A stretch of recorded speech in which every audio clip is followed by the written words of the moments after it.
Hello, we are connected with Serge Tankian in Los Angeles, singer, musician, and songwriter, also lead vocalist, keyboardist, and lead guitarist of band System of a Down.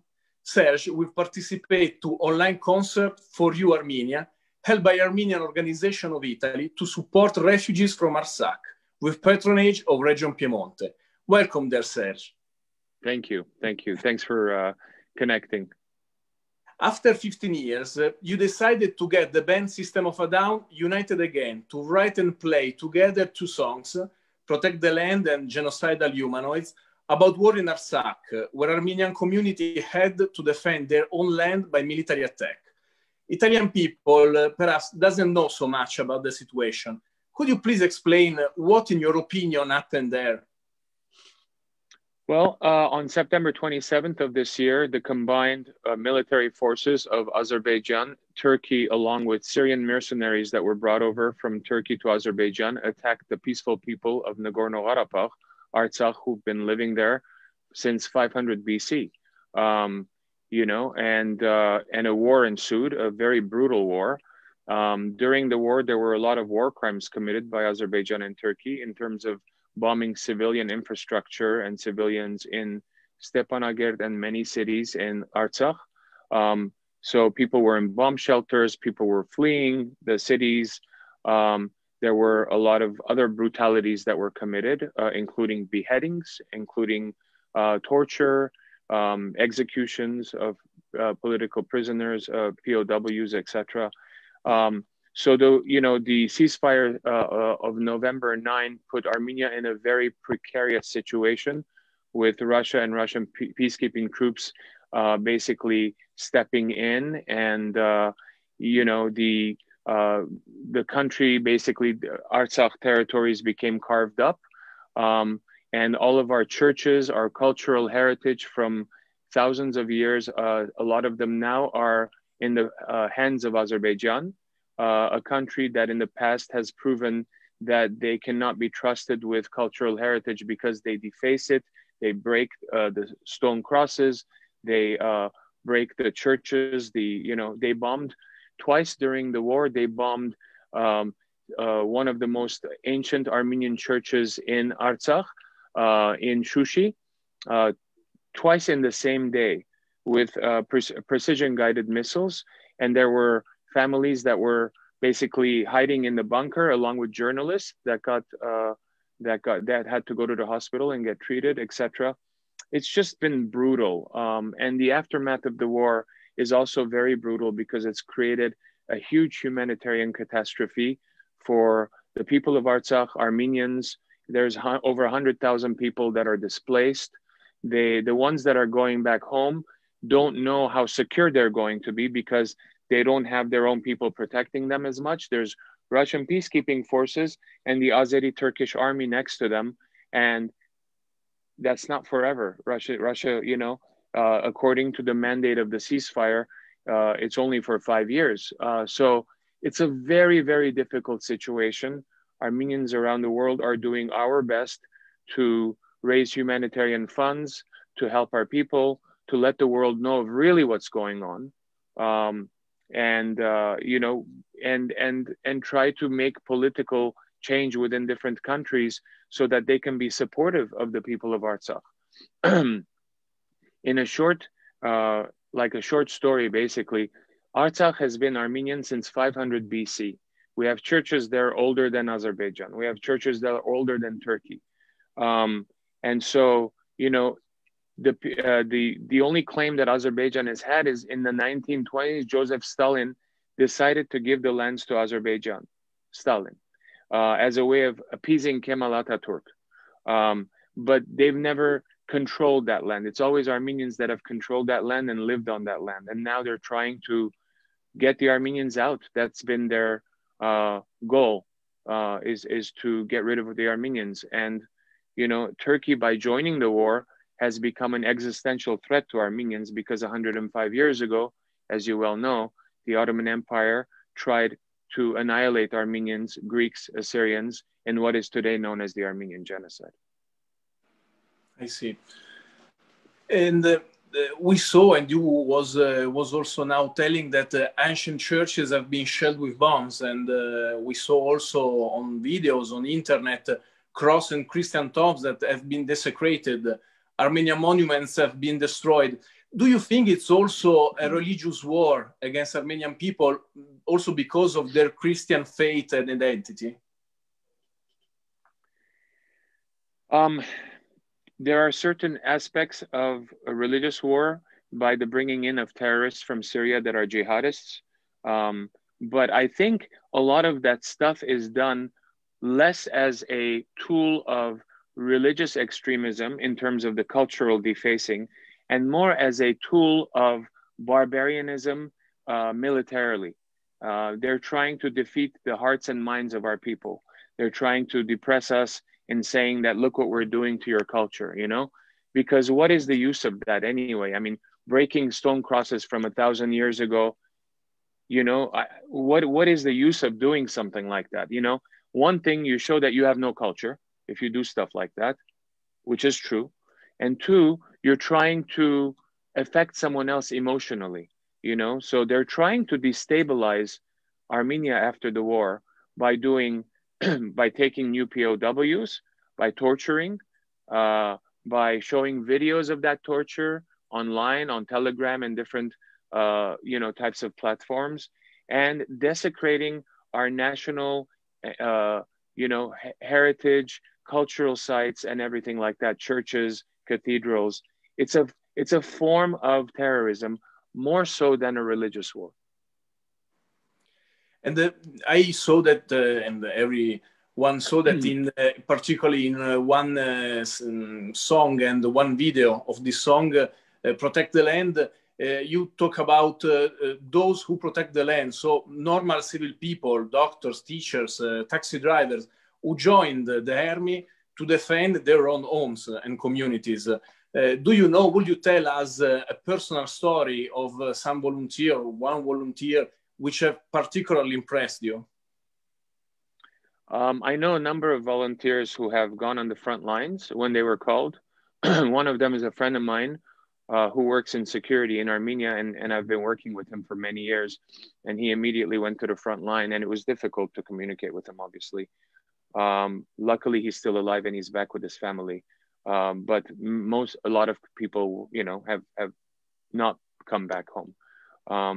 You know, so, but it's a tragic war. It was a war of high technology because, you know, you have the second largest NATO army, Turkey, using high-tech drones, F-16s, against a small population, against a small, you know, less militarized army, trying to protect their lands. But our guys fought with so much valor, so much dedication, you know, and, you know, but it's very sad because of that imbalance.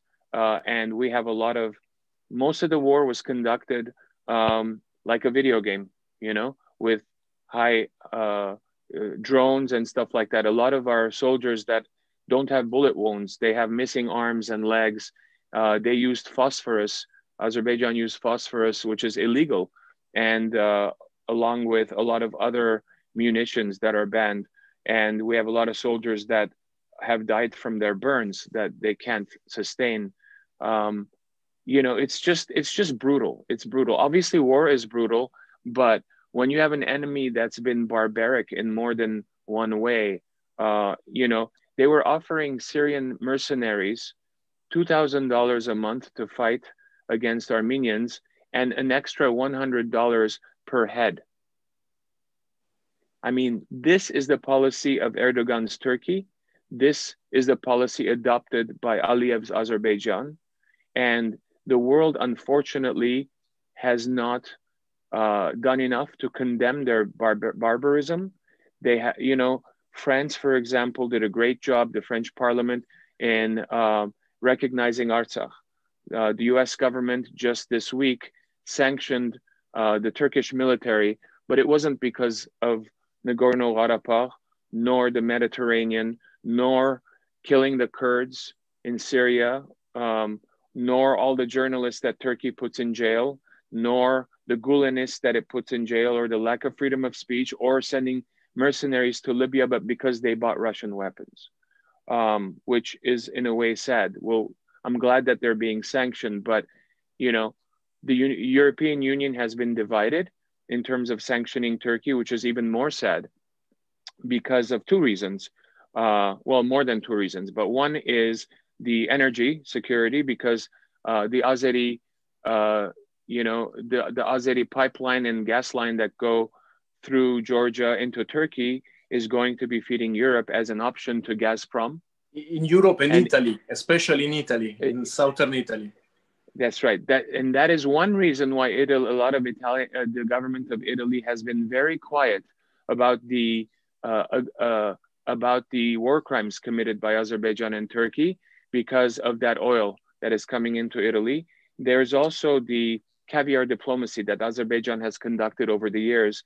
What that means is they have wine and dined and bribed European parliamentarians, so that this won't, so that if something like this happens, that they don't go against them at least. These are through a lot of companies in Great Britain. It's all online. Guardian has articles about it you can read. It's called the Azerbaijani Laundromat and Caviar Diplomacy. Specifically in Italy, there are universities that Azerbaijan has paid millions of dollars to set up chairs to start different studies. And those universities become part of that indoctrinated silence against injustice. So I have to point these out to my Italian brothers and sisters, because I think people in Italy overall are very supportive of what's happening to Armenians, to Armenia, my people, but they don't know that their government is becoming, not more silent about speaking against those injustices. We want, France, Austria, Greece have been very vocal against Turkey and Azerbaijan, but Italy has not been. Germany has not been, for example. And that has to change. We have to change that. The Italian parliament needs to press sanctions against Turkey and Azerbaijan. On the other hand, cities in Italy have been very supportive, because there's many cities and regions in Italy that have recognized Artsakh. So I want to thank all the regions and all the cities that have done that, which means that the people want to do the right thing, but the federal government, it's a different story. Yes, I agree. Actually, a ceasefire, you was telling it, stopped the war at the moment with a peacekeeping mission of Russia. But Armenian people is still suffering. There are many refugees, and people who stayed there have big problems. We saw that you started a campaign of crowdfunding connected to the songs, and also the online concert of Sunday by Armenian Association is also a crowdfunding event. And how do you think that Italian people can help to provide humanitarian, civilian, and also medical relief to Artsakh? There are many regions in France, for example, that have provided humanitarian aid, sent tons of humanitarian aid with planes. I mean, we always, Armenia welcomes that, obviously, but and fundraising and whatnot, like the Armenians are doing in Italy. And we appreciate everyone who wants to, contribute. We thank them for, being generous with that effort. But I think the best way Italians can help is to push their parliament into sanctioning Azerbaijan and Turkey for their war crimes, and recognizing Artsakh, so that those people have some type of legal status and protection under international law. Those are the best things that people in Italy can do, is spread awareness and and tell their government that they want to be part of the quest for justice and peace, because Armenians in a very, very difficult situation politically right now after the ceasefire, because the agreement that the government was forced to sign is it is incredibly bad for the country, not just because of the loss of territories and the loss of security for the people of Artsakh, because they don't have the ability to have Armenian soldiers protect them. They have to rely on Russian soldiers, and that might not only last 5 years or 10 years, who knows, you know? But also because, you know, they created instability within Armenia, the ceasefire and the loss and the, you know, the Azeri kind of aggressiveness, even until now, with the torture videos and the desecration of our churches and stuff, really, really hurt our people. And so our people are going through a very, very, very difficult time right now.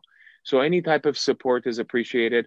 But mostly, I think we have to push the European Union to do the right thing and sanction Turkey. We have to push the European Union through the Italian parliament, through the Dutch parliament, through the French parliament, the German Bundestag, all to sanction Turkey and Azerbaijan, all to recognize Artsakh, so that the OSCE Minsk group, when they sit down to help with the negotiations of a final peace settlement, they have a little more power and a little more sway against the aggressors of this war.